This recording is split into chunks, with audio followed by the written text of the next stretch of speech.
All right, good morning, everybody. I have it 7 o'clock. Welcome to this week's virtual breakfast. I'm Christina Carell, and I'm going to be your moderator for the day. Today we have Dr. Chris DiFonzo, who's going to be talking about insects taking flight, and then later Dr. Jeff Andreessen will give us a weather update. As always, if you have a question, please put them in your chat box, and we would appreciate it if you would mute your microphone so we don't get any noises that are unexpected. And at the end of the presentations, Phil Cates will talk about the credits. As you can see, it's in the chat box right now, but he's going to give us an update and talk about a little bit more. So with that, I'm going to turn it over to Chris, and she's going to start the presentation. Please remember to put any questions in the chat box. I thought I'd start with a quiz. The quiz for today is what damaged this corn, and I have a picture up for those who are driving. You can't see it, but the corn is completely cut off at the base, and if you want to put a guess into the chat box, then I'll give you the answer after Jeff's weather update. So this thing was called insects taking flight, and I feel like I'm not going to talk about flight, but I did want to quickly talk a little bit about when insects suck in more ways than one, when they're actually sucking pests. Why is it so hard to manage insects that are sucking pests? And sometimes it's just not so easy to see them, especially when they're in low numbers. Now I'm showing a picture up on the screen that shows some soybeans from the Saginaw Valley farm a few years ago, and it looks like there's nothing there, and you get close and you see that they're actually full of aphids. So the aphids feed so gently that you can't see any damage symptoms. In other situations, the feeding is really hard to quantify. If it's yellowing, how do you measure that? And sometimes the damage is visible only after the insect has sort of come and gone. So for instance, sugar beets and tarnished plant bug are one great example where we have all this stinging or yellowing on the beets, and this feeding probably happened 7 to 10 days before, and the plant bugs are probably long gone, but that stinging is left, and if you spray them at this point, you would achieve nothing. A lot of these symptoms of sucking injury are things like crinkling or yellowing, things that can be confused with other problems like nutrient deficiencies or virus infection or even herbicides. And a lot of sucking insects, they're feeding on plant sap, and plant sap can change depending on having drought or not, or having different fertility issues or not. So the plant nutrition really can swing widely. This was the drought map from last week. I'm not sure how it's changed. I'm sure Jeff will tell us, but some places are getting rain today and some places are not. So drought in particular is one that interacts with insects that suck. And the other hard thing about sucking insects is a lot of times with defoliating insects, with chewing insects, we bulk the chewing into one threshold. We say this percent defoliation and you spray. For each of these types of sap feeding insects, they have a separate threshold. Stink bugs, mites, which are not insects, plant bugs, aphids, they're all different. So it can be really challenging. So that's why sucking insects can be hard to manage sometimes in comparison to some of the chewing insects. So I'm going to talk today about two different things that we're thinking about because we're starting to see problems, or we're thinking that we might see problems. And one is potato leafhopper, which we already have a lot of reports of. The damage from the feeding is actually occurring before you see the yellowing. So yellowing is further down the chain here of the problem. And when they feed, they're actually feeding back down on the leaf and causing abnormal cell growth that blocks nutrients and water from flowing. So then you get that hopper burn yellowing tip starting, and the damage has already been happening further back in that leaf. So by the time that you see yellowing, again, you're probably already starting to lose some yield or quality. And potato leafhoppers do better in dry weather because there's a pathogen, a fungal pathogen that often kills them. And their feeding is worse during dry weather. So that's why we worry about them in a year like this where it's been pretty dry. So this is an alfalfa field that I took a picture of a few years ago. This is actually over threshold and it doesn't look very yellow. So you really have to get out there before it's yellow to achieve the best control of potato leafhopper. And we use a sweep net. We take 100 sweeps total. I never take 100 sweeps at one time. I take sets of 5 or 10 and count what's there. And when you get to 100, then you figure out how many potato leafhoppers you've had per sweep. So in 8 to 12 inch alfalfa, it's 100 is the threshold. So 1 per sweep, 2 per sweep, essentially in a 12 inch, and then even less when it's smaller. And your options, the preferred is always to cut. If you're close enough to cutting, then cut that alfalfa, especially if it's kind of yellow and kind of nasty, and then manage that regrowth. The eggs are laid inside the stem. So by cutting, you're removing any of the eggs that are there. You're probably killing the little ones. And some of the adults may go away, but you may actually take out a few of them too. You may have to go back and spray then if there's a lot there, but you're spraying the regrowth, which is small, and you can achieve pretty good coverage. If you're not going to cut, then you're still going to spray what's actually there. Remember that the pre-harvest intervals can be pretty wide-ranging, so choose the right product. And then in the future, you might think about some of the resistant varieties that have some amount of resistance. Now in dry beans, we also get leafhoppers too.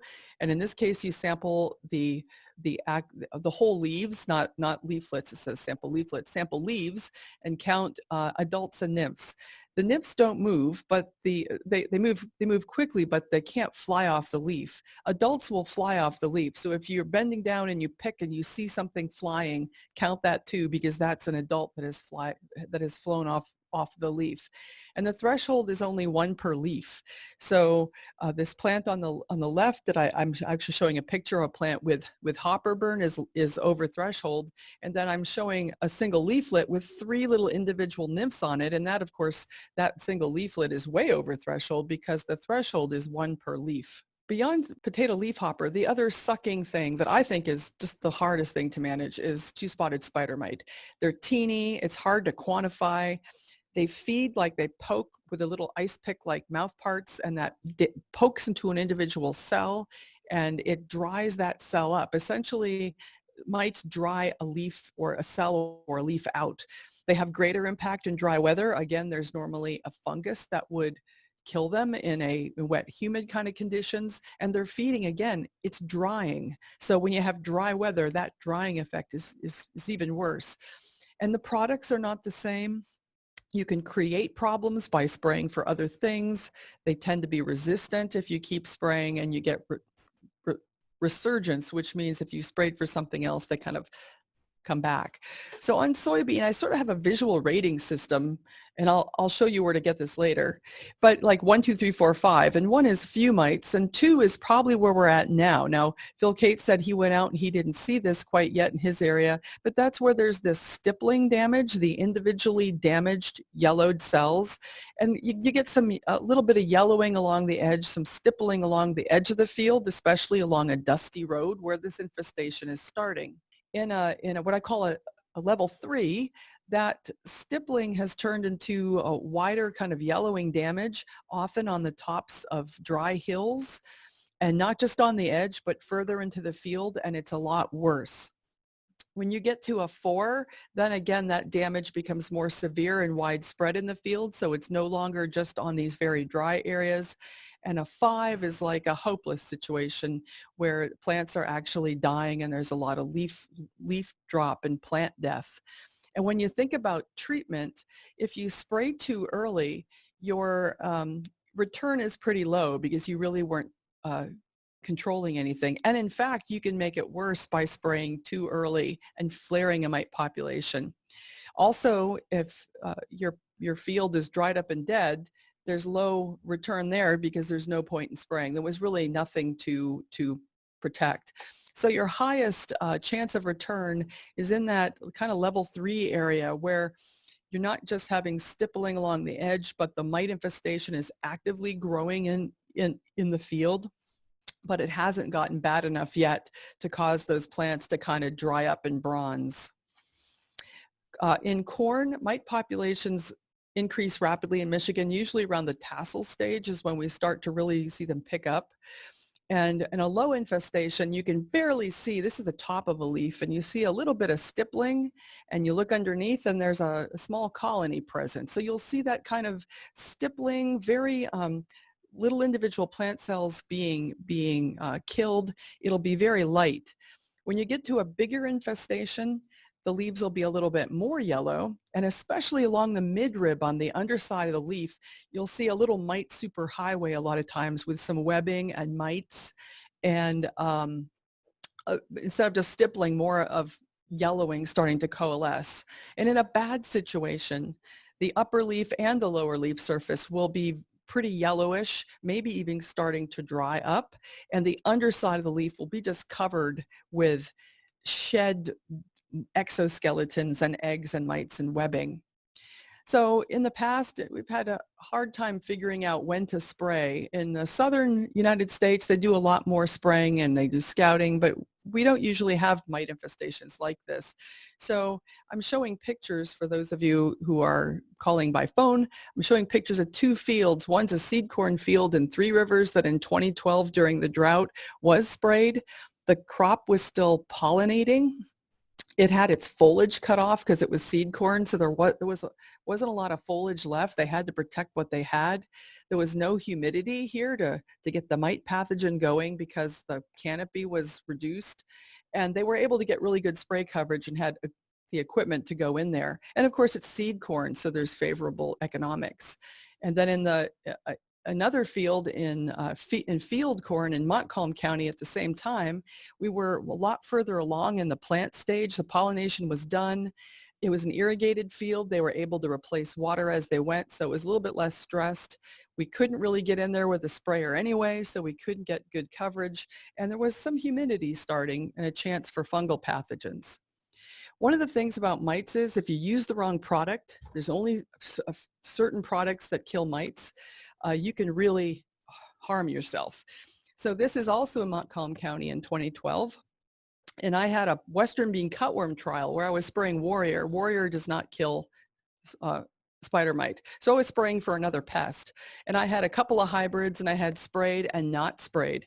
And in one of the hybrids, my sprayed plot yielded 3 bushels less than the not sprayed. And for the other hybrid, it was 18 bushels difference. And that I was controlling whatever Western bean cutworms were there, but I was flaring the mites by spraying Warrior, removing any natural predators that would have been out there, and not killing the mites. So this 18 bushel difference, less bushels in the sprayed, were because of flaring mites. And all this information, the mite spraying sheets and a miticide cheat sheet for corn, dry beans, soybeans, and sugar beets are all posted on my website. I will put that into the chat box. So I've got all the pictures that I've showed for those of you who couldn't see them. My spider mite rating, a corn rating, and then my mite cheat sheet. And I'll put that into the chat.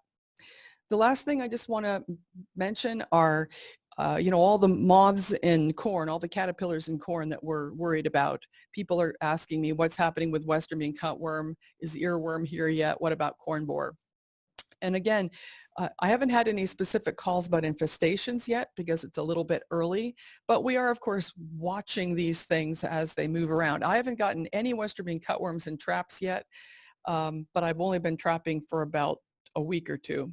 But there is a place to go to get this information, and this is the Great Lakes and Maritimes Pest Monitoring Network. This is a cooperative effort between Michigan, Ohio, New York, and then 6 Canadian provinces. It's run out of Ontario, and we trap for cutworm, armyworm, corn borer, Western bean, and earworm. And that data is all available free online. Now, this is the first year that we've got the dashboard really going. I'll show you the current dashboard. If you're trapping, you can put your information in here using a Survey 123 app. You younger people out there know how to use these apps.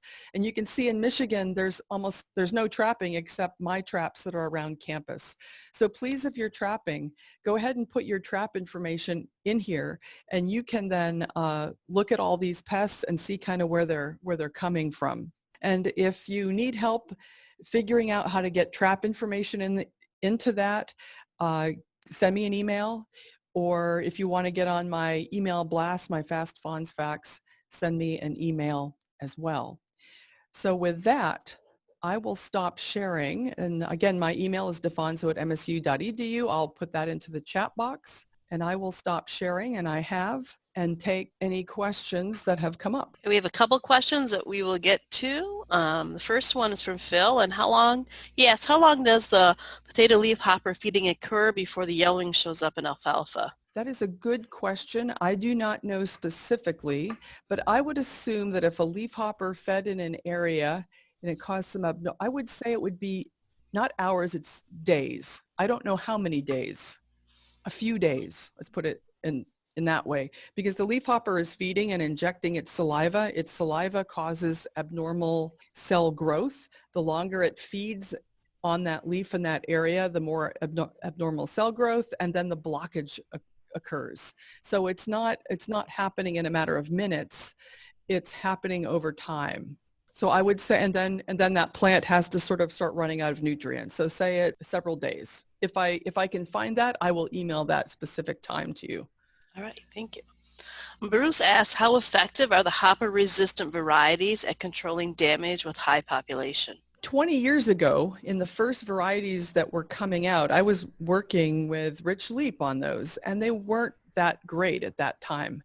But I believe that they've gotten much better.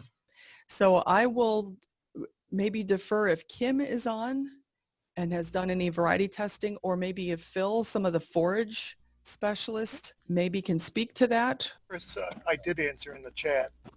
Oh, there's an answer? Yep. If there's a very heavy infestation, even the resistant varieties should be sprayed because they still can be damaged. So they will have resistance by percentage. And you're right, the early varieties were not as resistant as the second, third, fourth generation varieties. Right, they've gotten better over time, and they're not like GMO. It's not like an on or off kind of thing. So the resistance can be overcome by large numbers of leafhoppers. Yeah, I was just going to say, yeah, we go way back to when I did my master's. That's right. Back in the late 90s. Yep. And back then, I think a lot of the material we tested was about 25 to maybe 30% actually expressing some sort of pubescence, some sticky pubescence on there. Yeah, like sticky hairs. Yeah, and so it almost seemed like it was more of a non-preference. So the leafhoppers would prefer the other ones if they could get it. But then, yeah, if you had those hairs, they kind of avoided it. So, yeah, but, yeah, especially I believe the populations have now gotten to be closer to 75, maybe 80%. But I do agree with Phil.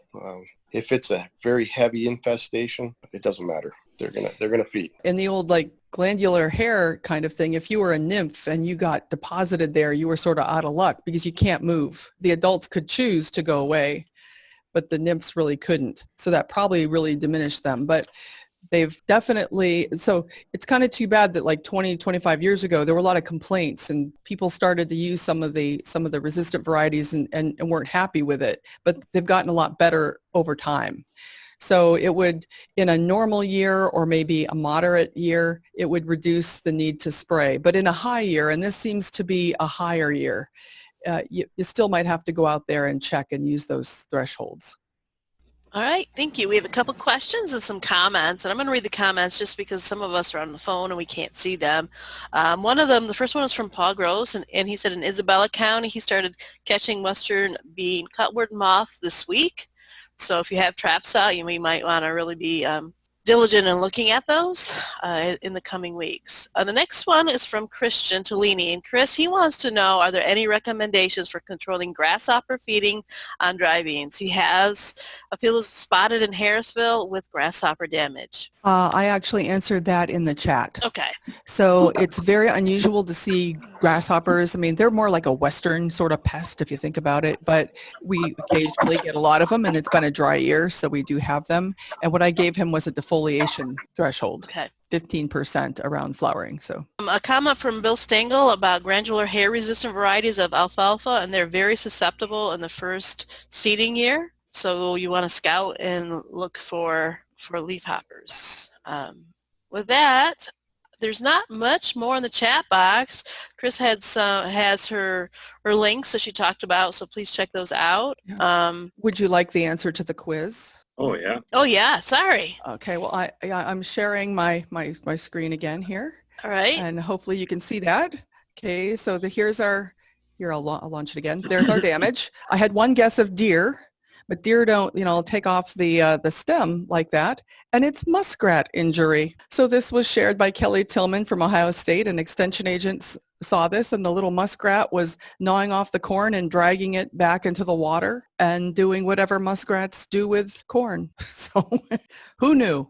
All right, we do have a question from Randy, and he wants to know, this is off the subject, but has anyone seen manganese deficiency? And should he be applying it if it's very dry? Can anyone answer that on the phone? I've not seen it. Is this in soybeans or dry beans? Oh, soybeans. It is. Dry weather does favor manganese deficiency. And Randy, you probably know this, but if you've seen it in the past in a field, you'll probably see it in that same spot in the field. It's very difficult to build up manganese levels in the soil. It gets tied up too easily, too bound up easily.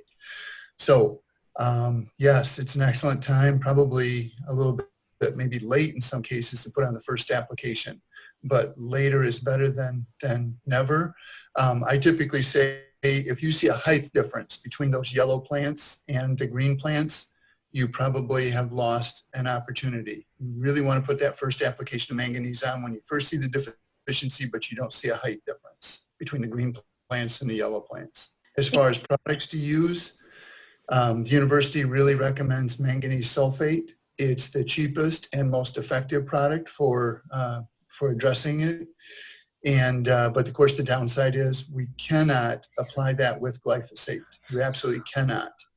So you have to have some time separation, and the separation is probably 2 to 3 days either way. You can put, and of course we're probably past the glyphosate window anyways. So as long as you've waited 2 to 3 days after your last glyphosate application to put the manganese sulfate on, you're in good shape. 1 to 2 pounds. If the plants are probably at this point, Randy, I would say 2 pounds per acre of actual product is what you want to look at. I'd see a little bit down here, Mike, too. Okay. And Charles Scoville was saying that in higher pH soils, he's also seeing some of it, deficiency. All right, Eric Anderson asks, Chris, with a half-inch rain that alleviates immediate water stress, how long will it take for spider mites, fungal pathogens to get a moderate infestation under control? So the thing about rain and irrigation isn't just really alleviating the water stress. It's the humidity that the pathogens use to start an infestation to get rid of spider mites. So it's not the water, it's more the humidity under that canopy. So if you're in like a white mold sort of condition and you would start to think about white mold in soybeans, those are the kind of extended humidity conditions that you think about are also good for those beneficial fungi that kill leafhoppers and mites and other things. Some of the heaviest mite infestations I've ever seen have been in irrigated corn in Montcalm, and it was irrigated in the morning and then it would dry up every afternoon. So those plants were kind of maintaining some greenness, which was good for the spider mite because there was still fresh material there for them to colonize, but it wasn't, there wasn't extended humidity to get the pathogen going. So sometimes as irrigated fields, it's sort of taken the edge off, but boy, those mites can get into huge numbers in that kind of situation where it dries off every afternoon. Thank you. Calvin Dyke is asking about armyworm issues. He had some this spring, and right now he's got 7-foot corn with dropped green leaves. He was wondering if we can guess if this is deer damage or insect damage. Dropped leaves sounds suspiciously animal-like, deer-like. They will pull those green leaves off right down the row. If you want to send some pictures, go ahead and do that. I mean, I might be able to troubleshoot it. I mean, I always look for tracks and deer poop and stuff too, just to make sure that it's deer. Let's see, Bruce is also putting a message in too. Bruce is seeing lots of deer damage, leaves pulled and on the ground. They do that. There's like a vengefulness about them. They're eating crop circles. Bruce has all kinds of odd things that happen. And, oh, they're eating the corn to lay down in it too. Gosh, Bruce, you have a lot of problems. So armyworm will kind of make like a tattered sort of feeding. And a lot of times if it's true armyworm, if you still have like a whorl up there, they may be sitting in there or they'll be at the base of the plant, and you'll see frass too. You'll see actual poop on the plant. I would suspect it's deer damage, but if you want to send some pictures along, I'll be more than happy to look at them, and Bruce too, because he seems to have a lot of problems. So I was going to ask Mike if he has any of his resources that he can share, maybe a link or something for those that are looking at applying manganese. Yes, I can definitely do that. I'll try to get it into the chat right now, but in case I don't get it in there successfully, just Google MSUE News and then manganese deficiency, and it should come up pretty quickly. But let me try to get it in the chat here real quick. Thank you, Mike. I'd be interested in knowing what wheat yields are around the state in people's areas. Some people are done. We're kind of just getting started. Paul, this is Tim. And just some conversation with, say, Osterlees and Jorgensen's. Decent yields, upper 90s, low 100s. Test weight is a bit low, maybe mid 50s. Decent yields, but lower test weight. Thanks. I've got a couple pictures of deer damage. If you want me to share my screen, I'll share it and we'll see. These are, I picked some pictures these are late. So this would be end of July. So here's a picture where they've bitten it off. So this is a picture along an edge where they've plucked the leaves and just dropped them. And this is what was in fairly tall corn. So they will do stuff like that are mysterious and not eat it. They're just plucking it off for fun, or I don't know why they're doing that. They're eating some part of it, I think.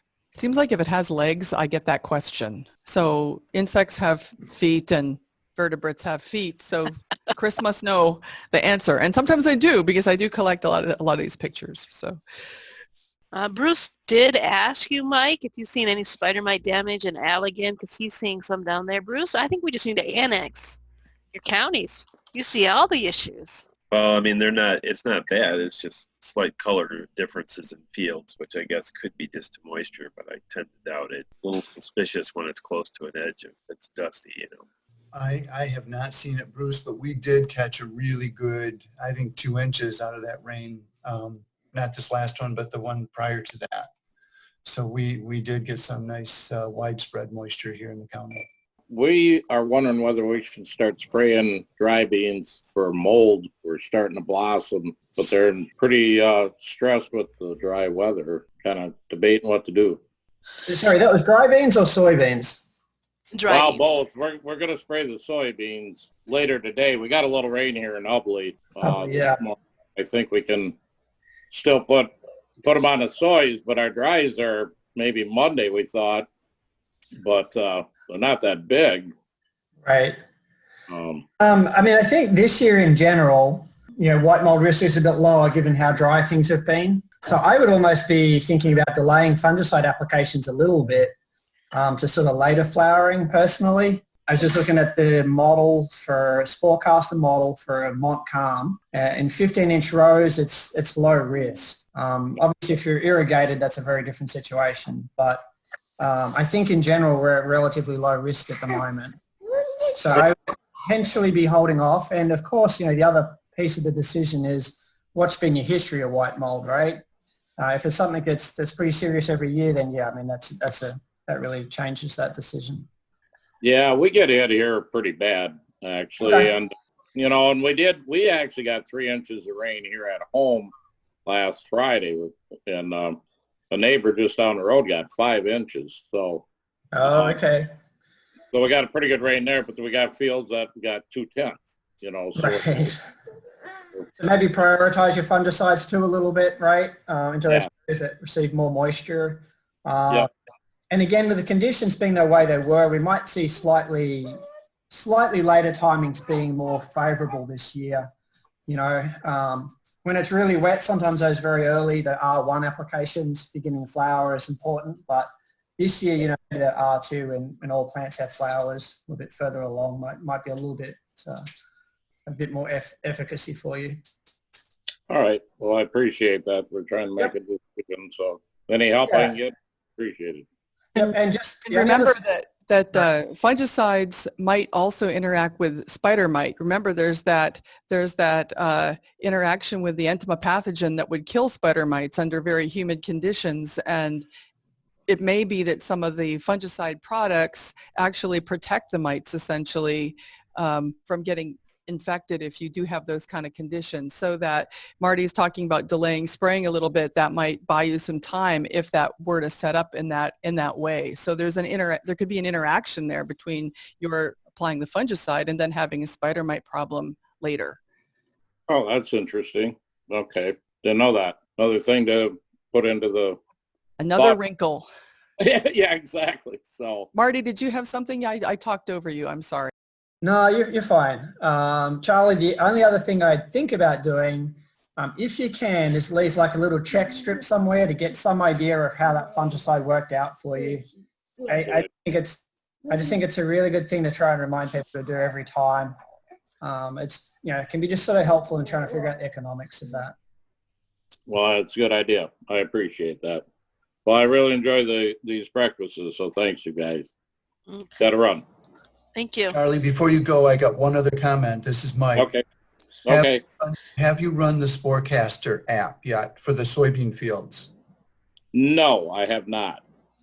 I would strongly encourage you to do that. It's not perfect, but it does take weather into account. It takes row closure, planting date, a lot of different things are into account to predict your risk of having the spores. So if you want, I can run it and then maybe give you a quick call. Yeah, because usually my son does more of this online stuff than I do. I'm able to bring up this breakfast and I enjoy it. But if you could call me or something, then maybe I can figure it out then. Do you want to give me your telephone number and I'll give you a call? Yep, 989-553-3161. 3161. Charlie Brawler. Yep. Got it, Charlie. Okay. Well, I appreciate that. Thank you, Mike. Yep. Right. Just one comment from the thumb on wheat yields. Brian Devine says wheat yields in the thumb are between 90 and 120 bushels, and test weight is between 53 and 59. So that would be touching it up here too. We did some, and our better ground is going over 100. Poorer ground maybe closer to 70 to 75, and our test weight's been between 56 and 57, pretty consistent. Another question from Eric Anderson. Chris, he wants to know if feeding mites is more detrimental at one soybean stage versus another. They've entered the R1. So mite feeding on soybean, it reduces the number of pods that you get and the number of seeds and seed size. So during that time when that's being determined, that would be the most critical time to control mites. So if you're like R4, when you have full pods and you're trying to get seeds in there and you get a lot of mite feeding, you could have seeds aboard or fewer seeds, or the seed weight is going to go down. So that would be a really critical time. Once you get later in the season, we tend to, when you're in the later R stages, it's perhaps not as critical, and that's when you tend to get the juicy August mornings when you have humidity, and that's when the fungus typically comes in and does some natural control. All right, with that, I think we're going to end our breakfast time together. If you have any questions, please consult your local field crops educator or the specialist who have attended these. So thank you, and see you next week as Dr. Chilvers talks about tar spot and white mold.